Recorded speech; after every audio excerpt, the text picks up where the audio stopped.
Hello guys and welcome back to my YouTube channel. I am Lionel Sitole, and today I just want to take you through the history of the French defense. In this video what we're going to learn about the French defense, how it came about, who were the first masters to ever play it, and how did it evolve over the years. Remember, we have old variations and we have very modern variations because of the advanced technological AI bots that we have today. We are able to better understand and study these chess openings. The French defense is known for a solid and defensive-oriented nature. It dates back to the 18th century. Its origins can be traced back to the Italian game, the popular opening at the time. However, French players like Francisco André sought out an alternative approach to challenge this dominant strategy. In the late 18th century, these chess players, considered one of the greatest chess masters of the time, began experimenting with the variation of the opening moves of the Italian game. This is something that we will see and we will observe later on in the video, so please stay tuned for more. He aimed to restrict the mobility of white central pawns, creating opportunities for counterattack. This is Francisco André, a chess master from France, and in 1749 he published a book called Analysis of Chess. This book became a very inspiring and was very critical in popularizing the French defense. In the book, he covers ideas on pawn structure, controlling the center, and piece positioning. This was a pivoting role in making the French defense an arsenal for many chess grandmasters to use it over the years. In the next segment of the video, we are going to go through some of the many variations that the French defense covers. Hello guys and welcome back to my YouTube channel. I am Lionel Sitola and I am back again with this new study that I did a couple of days ago. It's called the French defense. French defense, is a really amazing opening for black. It really gives black an opportunity to confuse their opponent, thinking that maybe they're afraid to advance, they're afraid to advance their pieces, trapping that light square bishop behind the whole attack, and literally just waiting on white's response until white does not have an attacking move further to uh, advance the game. That is when you come in and you actually use the tactics that you're going to learn today and start attacking your opponent very viciously and ultimately win the game. So the French defense is categorized by the moves e4,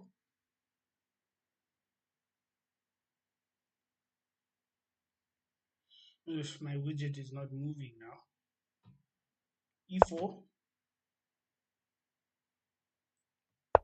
e6,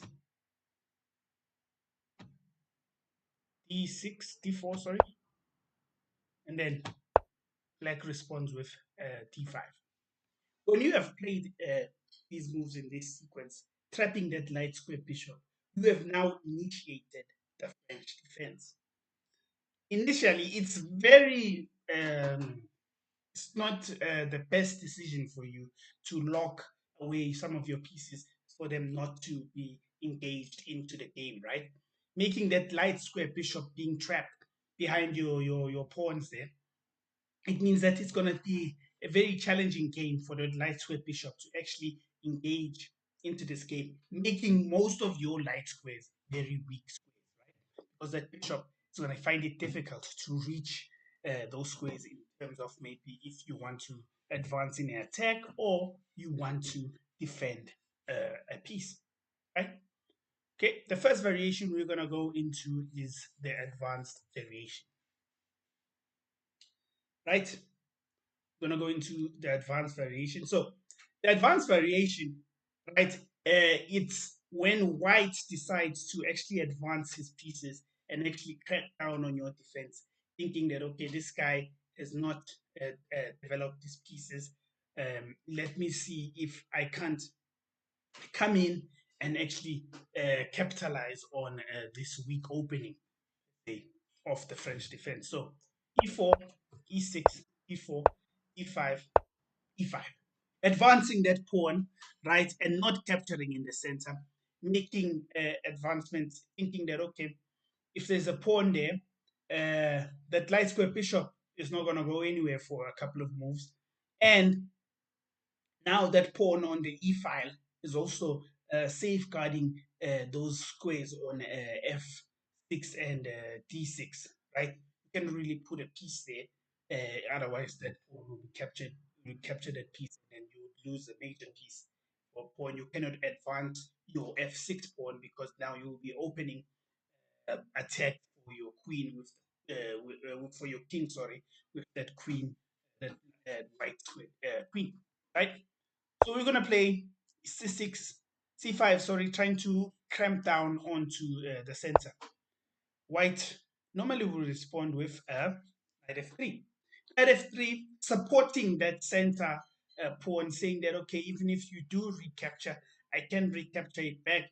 That pawn on the e file on e5 is still safe because you're gonna need a couple of moves first, to actually see if you cannot advance and capture that pawn. A lot of moves are possible after you have done this. Bring out your queen, support that center. That if white decides to capture the pawn on a c5, you can just recapture with your queen. Bring out your knight, also supports that center because now you could bring out the knight first, and then let's say white decides not to capture that pawn, bring out your queen, and then now you have more attackers that are attacking the center d4 pawn, right? Meaning that you will gain some position and win that pawn at the end of the exchange, right? So we're gonna continue. Gonna bring out the queen first. Bring out the queen supports the center, and it allows white not to move that dark square bishop, right? The dark square bishop now, if it moves, white will lose that pawn and maybe ultimately lose a rook if the calculations are not made very successfully. So white's going to decide to play, okay, c3, supporting the center. You're going to bring out your knight on c6, right? As also you supporting that same center that white has decided to support in this advanced variation, right? My screen now has frozen, but then, okay, let's continue. There we go. We got c6. Right, then you gonna bring out your bishop e2, right? Obviously promoting king safety, white wanting to castle very quickly, making sure that if anything does go wrong, the king, sorry, is safe and the match won't be over just like that. Now you have a few options here, right? You could bring out your knight onto the H rank, the H file, sorry. This is not really advised, right? Because now uh, that knight could be captured and then the pawn structure on the king side would be ruined. But you'd have now opened a file on the G file because there is so much to play for because you understand that your opponent will castle kingside, right? Opening your king structure and choosing not to castle is a very um, how can I say, is a very aggressive move for you as the black pieces, right? You're choosing not to castle. You're choosing to make a way so that you can have more attacking pieces onto that king side, right? And making sure that at the end of all of this advancement by white, you will be able to finish this game very quickly, which is something that is very important, right? Because you're on the back foot here. Your light square bishop is basically not in the game. It's very difficult for your light square bishop to get into the game. You are sacrificing, destroying your pawn structure on the king side, right? So you must be looking for a way that once white does not have any further moves, just like what white has done now, deciding that, okay, this is not an attacking move. This is just me getting ready to castle kingside in my next move and protect my king. That is a very defensive move, which means all the attacks that came from white are basically over, right? This is now your opportunity to actually create some moves, create some very creative moves, putting that knight on the h file, right, and hoping that white takes the bait, captures that knight, thinking that, okay, I've ruined his king structure, not knowing that you will just move your rook so that your rook could aim at that king side, right?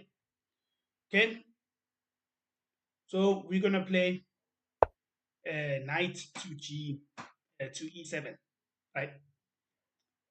Trying to also have some king safety, right? White's gonna decide, okay, I'm just gonna capture on c, right?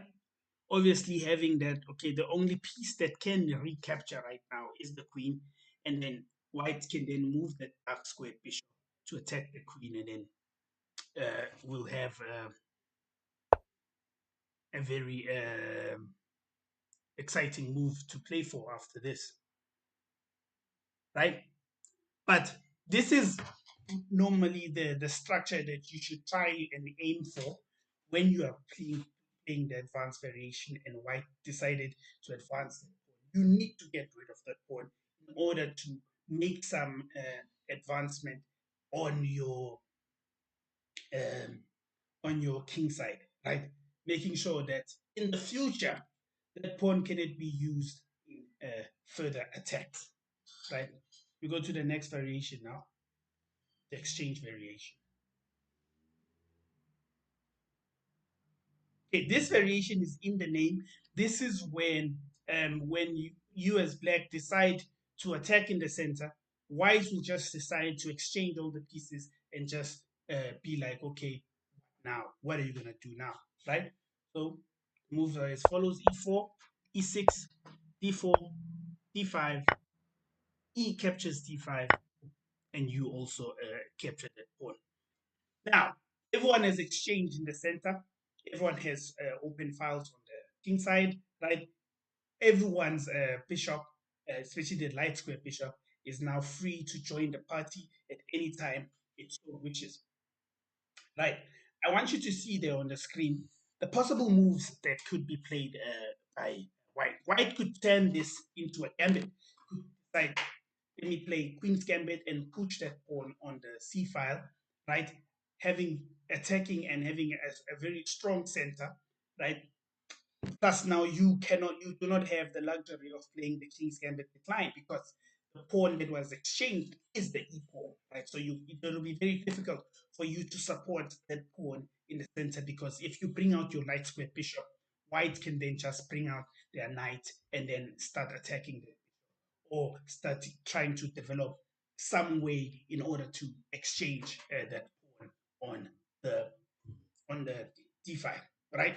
Remember, when you are trying to capture this, you always need to make sure that your attackers are more than your opponent's defenders. If the attackers are more than the opponent's defenders, then at the end of the capturing sequence, you should come out on top, being the last person to actually attack and seize possession of that square or that, right? Okay, I don't know. Okay, yeah, we're gonna continue here. We're going to continue with knight f3. We're going to play knight c6. Right? The plan here now would be for you to pin that knight that just came out with your light square bishop. Advance your queen, castle queen side, and march down your 3 pawns onto your opponent's king side. Just like the previous variation. The previous variation, you had to wait for white to stop attacking, stop developing attacking moves, right? Uh, Once white has decided, okay, I'll stop attacking now, let me play defensive moves, this is your chance now to actually come out on the back foot, play very aggressively, and go for the attack, right? This is the whole concept and the idea of the French defense. And I think this move should be played when you are playing a very high rated player. These moves are not really studied that much because high rated players, they assume that you would come to a tournament, you're not prepared. You're just playing the tournament, you just love chess, maybe. I don't know what the philosophy is behind that thinking. But then, if you know the French defense, you sit down, you see your opponent's rating. This is your opportunity to play very creatively because you know that the rating says that you have a higher chance of losing this game, right? If you play very aggressively, become very creative, you sacrifice pieces, you go for it, you have a strong center, you develop early, and if with every development you are trying to produce an attacking move, as seen there on your screen, you're gonna castle king side, and you're gonna march down your pawns onto the opponent's king side and try and win the game, right? Do not try and play the long game. Try and end this game as quickly as possible. This is the whole idea of playing defense, right? The exchange variation is more of an advantage if you are playing with the black pieces, right? Playing bishop d3, bishop d6, that's pure development. Your opponent castles inside, and you're just gonna play knight to e7, right?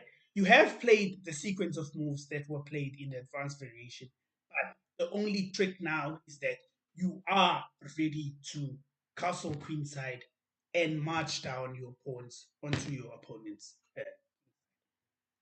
Okay, the last variation that we're going to look at is what to play when your opponent either plays knight c3 or tries to bring out the knight into the center with knight, right? So e4, e6, e4, d5, knight to d2, or knight. It's almost the same kind of move, whether the knight moves to d2 or the knight moves to c3, right? Even if the knight were to move there, right?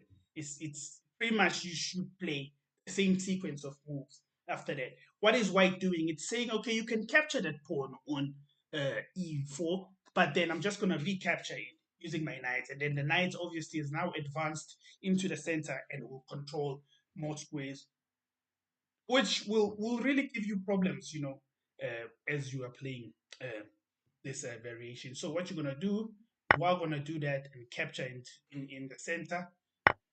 The knight is going to recapture back, right? Then you are going to bring out your own knight, right? Trying to seize as many squares as possible, correct?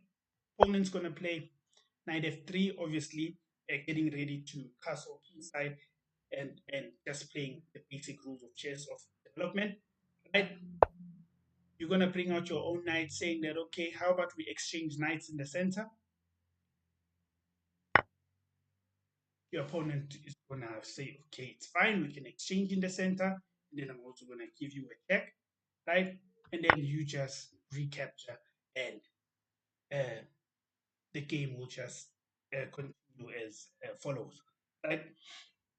The pawn on e6 is safeguarding that if white does decide to push the pawn on the d file, it will be recaptured. You're going to fianchet your right square bishop, aiming at the king side. You're going to bring out your dark square bishop, aiming at the king side. Your knight is already, it has advanced from your queen side, recaptured a piece, and now it is going to join the party and attack. So important, guys. When studying this game, always remember, what did Lionel Chess say? Play very, very aggressive when you have decided to respond to your opponent's Italian game and you have responded to play defense. This is going to help you. This is going to help you win a lot of more games. It's going to help you become more creative because you are coming out of your element. You are wanting to win this game, and you are always going to be playing for a win if you start developing this mindset. Remember, don't be cocky. Discipline is an integral part of becoming a great chess player.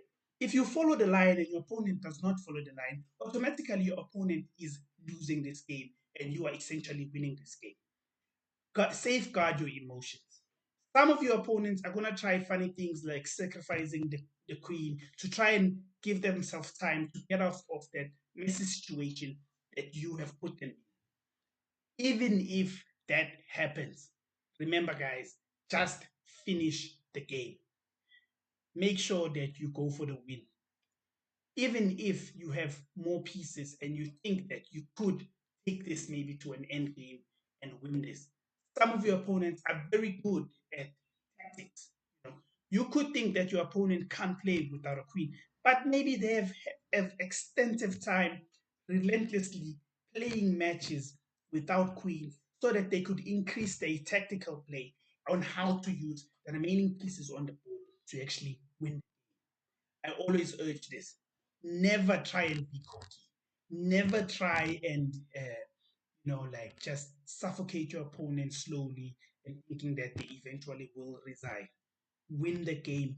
Go for the checkmate every time. Okay, guys, that's it for today's video. This was the French defense. Please leave a comment below. If you like the video, please don't forget to like and subscribe, share the video with your friends.